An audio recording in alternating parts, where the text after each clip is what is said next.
Happy Turkey Day, everyone. Happy gobble, gobble, gobble, gobble, gobble. No, that's not how you gobble. Anyway. We are doing another special look at some of the turkey days from years past. And in particular, this time around, we're going to be looking at Turkey Day 1994 and 1995. I mean, it makes sense that on Turkey Day, we should celebrate with turkey and turkeys. Yeah. Now, a little reminder of what happened in the previous Turkey Days that we talked about last year. In Turkey Day 1991, Frank was hosting a dinner party. Lots of guests showing up while Dr. F tried to run a marathon of episodes to take over the world. Wasn't successful for him. Yeah. But that's okay. We don't achieve all of our dreams on Turkey Day. That's why there's still another month of the year left. It was a pretty successful dinner party for Frank. Well, that's very true, but Frank is way more apt to achieve his dreams, as we all know. There we go. Turkey Day 1992 was Dr. F force-feeding Frank a turkey for each episode themed around that episode. Mm-hmm. Including the salad episode. Huh?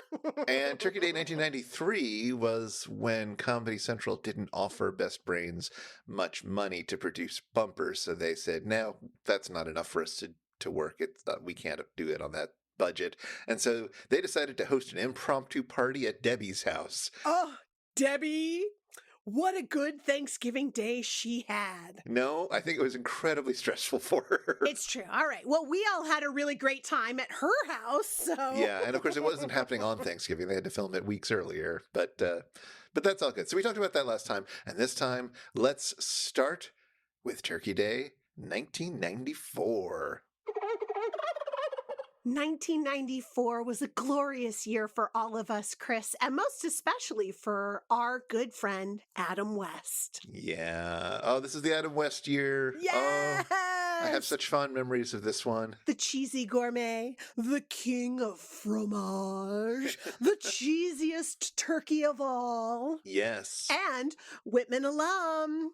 Shout out to the Whitties out there.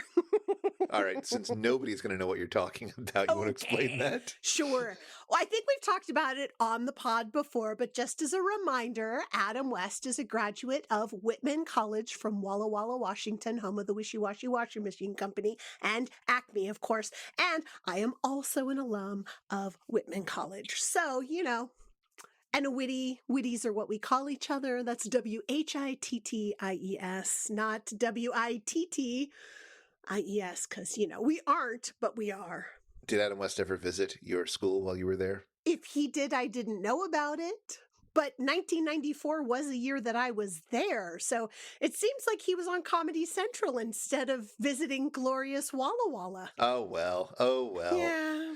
Well, so this is once again another year where Comedy Central offered Best Brains a few pennies to make some bumpers, and Best Brains was like, no, we can't do it at that price. I'm sorry. But Adam West was like, I could do it. Well, yeah, they basically pulled a few strings, and Comedy Central themselves made these bumpers, and instead of the pleasant but sort of awkward party scenes that we got last year, now we've got like actual sketches and introductions and guest stars. It's true. It's kind of like watching the Martha Stewart show, except it's Adam West inside of his kitchen talking about what they're making and sometimes having a guest appearance. Yeah. It's pretty cool. Adam West, of course, is there because the Turkey Day Marathon is going to culminate in the premiere of Season 6, Episode 4, Zombie Nightmare, starring none other than Adam West. It's so true.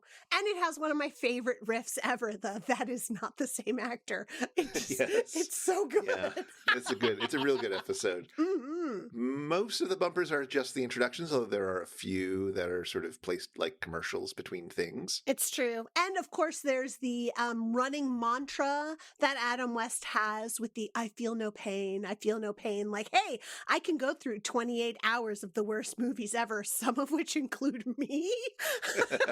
And not have any painful reactions. So Good for Adam. Does he say that more than once? I thought he mostly just said that for Mitchell. Oh, he said that for a few of them, but you're right. The thing with "I feel no pain, Daddy-O" was right before the introduction to Mitchell. Okay. And a bunch of times he says things like, "Loosen your belts, there's more turkey coming." You know, just as a reminder that as an American, it is your job to eat so much food you can't fit in your clothing an hour later.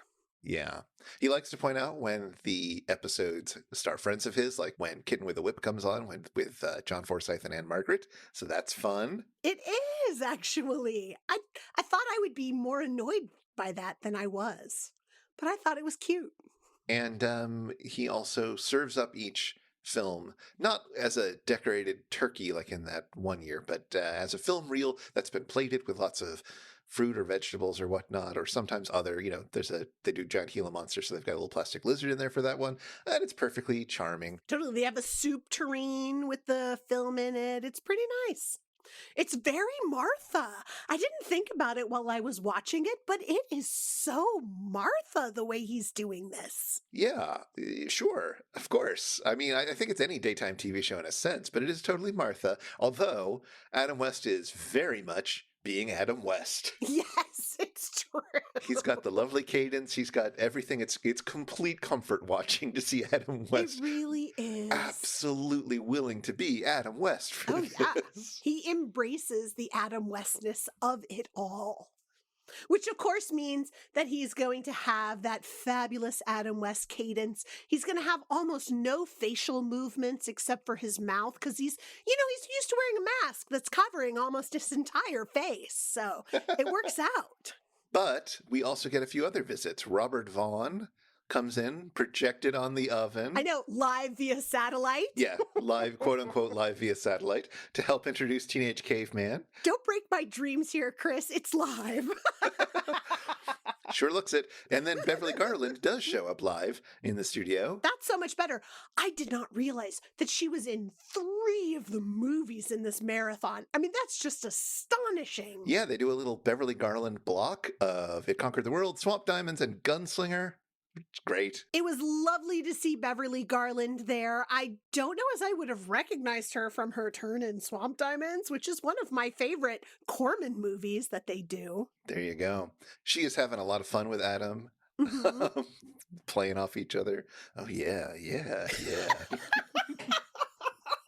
That's how I would be with Adam. That's not true. I would never be able to be that way with Adam West. I would be far too starstruck. And she's immediately followed by an airing of Girls Town, for which we get a visit from Mamie Van Doren stopping by.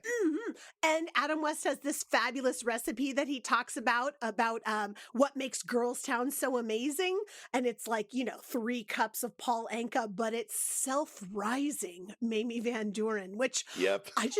oh my gosh, Adam West, that is just a little naughty. He also points out that you don't want to over tourmet your turkey by putting in too much Mel Torme. Well, that is very true. That's good advice. Yeah, it's very good advice, especially this film. And also there's a moment where Mamie pulls out a switchblade and flicks it open, and Adam pulls out a Ginsu turkey carver. It's good to know who's got the bigger knife. I trust one of them would do more damage than the other, and it's not the bigger knife. No, it's not. Well, I mean, as everybody knows, it's not the size of the knife that you're carving with. Yeah. And she gets to introduce Gamera versus Zigra, which is just fun to watch Mamie Van Doren talking about Gamera. I mean, I love that Mamie Van Doren. She is good stuff. And then when she leaves, it's time for the final episode of the 14 episodes they showed that year with the premiere of Zombie Nightmare. Which is so good. God, that movie was such a fun one. It's a really great episode. And this was a nice turkey day, like Adam West with some other stars that have been in Mystery Science Theater 3000 productions, kind of getting a little bump of recognition on Comedy Central. Like, I love it. This was fun. Yeah, absolutely. I decided to look it up because I decided that we should end on a bummer of a note. And oh, good for you. Mamie Van Doren is the only one of those celebrities who is still with us, but she's still kicking strong as far as I can tell. Good work, Mamie. Gosh. I don't know if she's come over to Blue Sky yet. I haven't looked for her there, but I used to follow her on Twitter, and it was a lot of deep cleavage shots from this woman in her 80s. Well, I remember her putting something up during the Me Too movement about Bob Hope, and it was like, thank goodness somebody's talking about the past, because it isn't just now. I'm sorry, I said in her 80s, and I guess she was when I started following her, but she is now 93 years old. Go Mamie. Yeah. Wow. Mm-hmm. Well, that was the 1994 Turkey Day Marathon. But the following year, for 1995... What a dense year that was for Turkey Day offerings. Well, they gave Best Brains some money. It looks like time. they gave them a lot of money.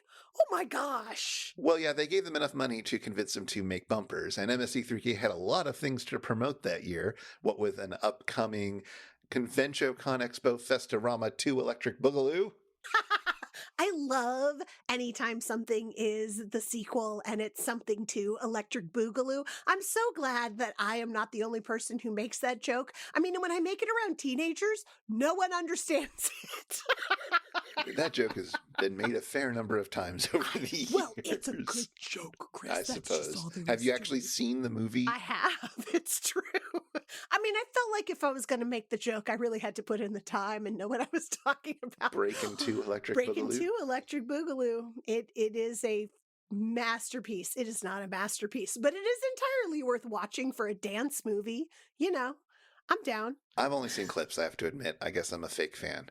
In addition to the upcoming Expo Festorama, they also have the movie coming out real soon, so they got to build up some buzz around that. And the Amazing Colossal Episode Guide. Yes, we get to see a pre-press edition of the Amazing Colossal Episode Guide where Kevin gets way too deep into the weeds explaining all the things that are going to be different on the final version. It's so funny. I mean, he's so excited. And the cover looks great. Like, absolutely. And he's like, oh, there's going to be some funnier jokes here and stuff. It's like, oh my gosh, Kevin, we don't need to see behind the curtain that much. I don't Or know, maybe I like we to. do. We also get some ads for the fan club. So that's a thing that they're finally explicitly telling us what that's about. Yes, although I did listen to see if they explicitly gave instructions as to how you join the fan club, and it's the same as it's always been, Chris. They're like, oh, we get all these letters, and when you join the fan club, and it's like, whoa, you're not making that direct connection for people. I suppose not, but there is a clue that if you do write to them, you may get newsletters and stuff, as well as the opportunity to buy lots of merch. It's true. Did you ever buy a MST3K Moon watch? I did not buy the watch. I did not wear watches back in the day. I did not buy the watch. What I did buy was the MST3K mouse pad. Oh my gosh. Which I think my MST3K mouse pad is still in a box in your basement. Oh my goodness. It's very worn out. I used that to death back when you needed to use mouse pads. Yeah, exactly. I mean, that's the thing I was thinking of when the mouse pad came on was just like, okay, I mean, the watch is kind of a little bit of a dated thing because now everybody has like the digital watches and oh, they should totally get a background that you could put on your digital watch. Like, come on, MST3K. It's like we could have the watch from the 90s again. But no, I was thinking when the mouse pad came on that like kids these days wouldn't know what that was. Well, they're not trying to sell it to kids these days. No, No, they're trying to sell it to kids those days like me. It's true. Well, and it clearly worked because you bought the mouse pad. You were like, this is exactly what I need. Also, I could afford it. It wasn't as expensive as the t-shirts were for me. Well, I mean, with the full color screen of Mike and the Bots, like that's a big deal. Yeah. We also get some hype for the CD-ROM. The CD-ROM. Oh, I remember them mentioning the CD-ROM, but it's like, what CD-ROM? They said there was like some sort of a flight simulator on it. And I'm like, I don't even know why would there be a CD-ROM? Well, they were making a CD-ROM at the time, and Trace talks a little bit about it, gives us some behind-the-scenes sneak previews of it, tells us about two of the shorts that are going to be on it, What's It to You, Mylar, and Assignment, Venezuela. Yes, because we like to have industrial material shorts on our CD-ROM. And Exactly. Why not? So they were working with a company called the Voyager Company, which put out a bunch of CD-ROMs back in the day, sort of some educational, some artsy, some I don't know, other stuff as well. I still have a bunch of them actually downstairs, even though there's Aw. no way I could play any of them. But if you think I'm giving up my Laurie Anderson's Puppet Motel CD-ROM from the Voyager Company, you've got another thing coming, okay? Or my Residence Freak Show one, whatever that was called. But of course, the CD-ROM never actually came to fruition. It just didn't make it. And unfortunately, they seem to have lost the rough cut of What's It to You, Mylar. Oh no. So those shorts are like riffed somewhere in the ether and we have no access to them? We don't have access to that one. We do have access to Assignment Venezuela, and we will be covering it someday. It's a fun short. It was shown live at the Convention Con Expo Festorama 2 Electric Boogaloo, and it's been released as a bonus track on a few things. It's a lot of fun. The convention sounds like it would have been a lot of fun. They said their first convention, instead of having host segments in between the movies, they had sing-alongs with Mike and the Bots with audience participation, and I am 100% there for that. If they do another MST3K con, I really hope they have a big sing-along segment in between. All right. Well, they didn't have the last one that we went to. It's true. Just so that Jonah and Emily know. That's what I want at the next MST3 con. Okay. I want to I'm sure they're in charge of that.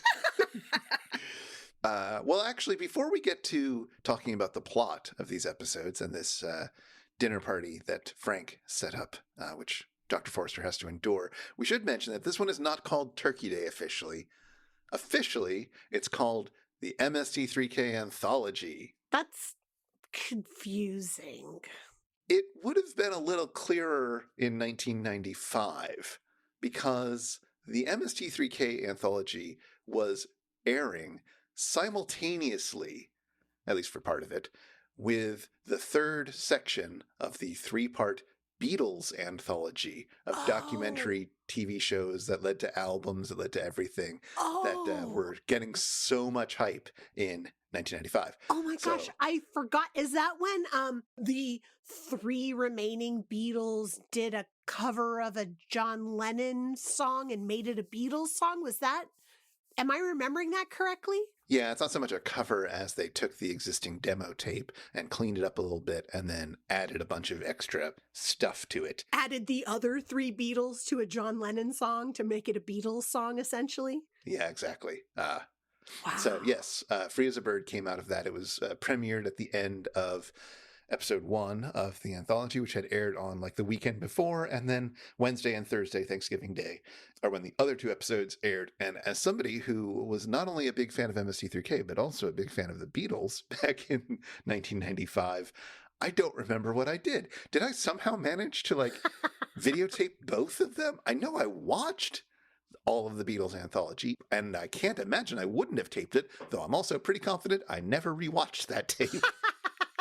Well, I mean, you certainly had more than one TV in your house and probably more than one VCR. I don't think we had more than one VCR. We weren't living that high.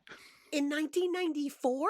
5, but yeah. 5? Yeah, I think you could have. No, I feel pretty confident we didn't. Or maybe you had a friend record one of them for you. That is more likely that I had my uncle or something do it for me. I'm not sure. Yeah, but see, there you go. Yeah, who knows? Who knows? I have fonder memories of this Turkey Day marathon than I do of the Beatles anthology TV show, though that's fine as far as I can remember. Yeah. But, you know, it's fine. It's fine. So, yeah, we get a few shots occasionally of Meet the Bottles with a mock-up of Mike and the Bots' heads pasted on top. Totally. Several Beatles album covers with Mike and the Bots instead, like Meet the Bottles and a couple of the others as well. So, and of course, the something with the fifth bottle, Joel Hodgson. Yes, he gets referenced at one point. And for some reason, when Trace is talking in some of the behind-the-scenes interviews, there is a Meet the Beatles album, the vinyl right next to him. It's just there. They're not doing anything with it. But why not? You just got to have that tie-in just subtly in the background. Yeah, just a little bit. They didn't push it too hard, but there's a little bit of it. So anyway, that's it. They don't go as far as they could have with this. Although the other thing that's interesting is that, like the Beatles anthology was unearthing a bunch of the early stuff of the Beatles that you might not have heard of at the time because, recordings that they made before their first album, so things like that. Yeah. This is when season 1 episodes were brought back to the rotation of airing. That's right. That was some of the commercials with Penn Jillette, who was talking about season 1 episode something. Yeah. So, yeah. Yeah, the crawling hand is shown, which is fine. If you're going to show a season 1 episode, that's a pretty good one, I guess. That totally makes sense why Mike was talking about one of his favorite scenes being just pushing in on the cats eating the hand and just kind of not letting that shot go. Yep, that is a memorable moment from that episode. The kitties are so cute. Okay, let's get to the plot. Dr. Forrester wants to rule the world, and he wants to do it super quick before his mother gets there. You do want to be accomplished when your mother comes home for Thanksgiving. Unfortunately, back in April, Frank had sent lovely invitations, very tasteful, to a bunch of his friends to come over for Thanksgiving. And so almost immediately, Jack Perkins shows up with a tangy Mexican 3-layer dip. It's true. And I thought that joke was going to be a thing that carried through for every single one of the people coming through for Thanksgiving, that they were going to be bringing the Mexican 3-layer dip. Because, of course, our next guest, Mr. B Natural, brings one too. Yep. But then no one else does. Oh, no, wait, Satan does. But the kitten doesn't. The kitten with a whip shows up and he brings a litter box instead. And that ends that joke. We've done 3 repetitions of the joke. We can move on. I feel like everybody should have brought one. Well, they wanted to do some other jokes. So, yes, no, it's true. And there's lots of other jokes. I mean, every kitten with a whip should come with their own litter box, which he promptly then does not use. Nope. And just goes to the bathroom over all of the different food items at some point, although mostly like the couscous or the hummus or something. The tabbouleh. It's the tabbouleh. Yes, there you go. Of course it is. That makes more sense. Yeah. And then Michael Feinstein shows up to play a little piano and sing some Cole Porter songs for everybody, which gets Dr. Forrester super excited. And he shows up with his piano. Like, this is the most amazing thing to me. It's just like, hey, I've shown up and here's my piano as well. My other favorite thing, of course, is Dr. F just like shuffling up on top of the piano and having his head on top of his folded hands and looking adoringly at Mike as Michael Feinstein. Yeah. That was so fantastic. Fantastic. It's good. I'm sure he left the piano from the last time he visited. It's fine. It's fine. Sure, maybe. We never look over to that side of Deep 13. I'm sure it's been there the whole time. They're still playing piano after a few more movies when Pearl finally arrives, but is knocking on the door and everybody's singing too loud and they can't hear her. And it's very, very silly. But yes. But then she finally does make her way in and immediately has the hots for both Perkins and Pitch. Well, I mean, yes. And then we get a very special one-time only showing of the Turkey Day version of Night of the Blood Beast. This was so cool, actually, to have an episode during their Thanksgiving Day run that is special for the day and continues the theme of Thanksgiving. And it isn't just the bumpers in between movies, but shows up in all of the sketches, shows up down in Deep 13 in between the movie. I mean, I can't remember if I've seen the episode in a non-Turkey Day version, but I really liked this. It was lots of fun because it continued that theme of the Thanksgiving Day. Yes. We've done an episode about this one already, so you can hear us talk about that back in the day, of course. But they did record in a completely different version with completely different sketches for all the future repeats. And that's interesting. It totally is. It means the second time that you see Night of the Blood Beast, you're seeing a totally new episode. Like, the movie's the same and the riffs during the movie are the same, but everything else about the episode would be different. So when you guys did this episode, did you just talk about that version and not the Turkey Day version at all? No, I believe we talked about both of them. Oh. I didn't re-listen to it for this episode. Fair enough. But Fair enough. I don't know. Listeners, tell me if I'm wrong, I guess. But I'm pretty sure we talked about both. I can't imagine I didn't suggest we talk about both. Sure. Or at least talk a little bit about the Thanksgiving Day one. Yeah. And I know you would have talked about the stuffing versus potatoes debate that Crow and Tom have, where basically Crow is talking about all the wonderful things about stuffing and Tom is putting down potatoes the whole time. Yeah, I'm pretty sure we talked about that back then. I don't know. It was a couple years ago now. Potatoes are better. Let's just be clear. Potatoes are But better. Crow says, give me liberty or give me death. But with my dinner, I'll have stuffing. Well, that's fine. I'm not trying to stop him from having stuffing. I'm just saying potatoes are better. Though a nice stuffing can be nice. I don't know. It's fine. I like stuffing. But I have to say, a lot of the reason why stuffing is so good is because I think it pairs better with turkey gravy. And this is not going to be a combination you get to have, Chris. But I'm not here to rehash the potatoes versus stuffing debate. Just mentioning that was one of the really awesome segments that were there. So that was their last year on Comedy Central, and there was no Turkey Day Marathon the following year in 1996. There was a Turkey Day style thing in 1997 called the Sci-Fi Channel's Thanksgiving Marathon. Oh, Huh? were there bumpers and things? Obviously, they can't call it Turkey Day. Ha ha ha ha ha. Nope, there was no bumpers at all. It started with the making of Mystery Science Theater 3000, which we've talked about before, the little behind-the-scenes documentary they made. They showed a handful of films, and then when it was 6 o'clock on Thanksgiving Day, they took a break to show 2 Star Wars movies. Oh, well, I mean, of course. And then they came back and showed 2 more episodes of MST3K until, the early hours of the morning. So kind of a weird one. I guess that makes sense. That would have been around the time that Star Wars was coming out with the re-CGI'd ones with deleted scenes or something like that. I think I remember seeing those in the theater in like 97-ish. Yes, that was in 1997 when they did the special edition remaster. I had to quickly look it up, but you are right. So it was that year they were celebrating it. So that happened. It was a kind of Turkey Day with a stop for a bunch of Star Wars in the middle of it. Just weird. It's a shame that they didn't let like Mike and the Bots do some riffing over the Star Wars movies as they were showing them.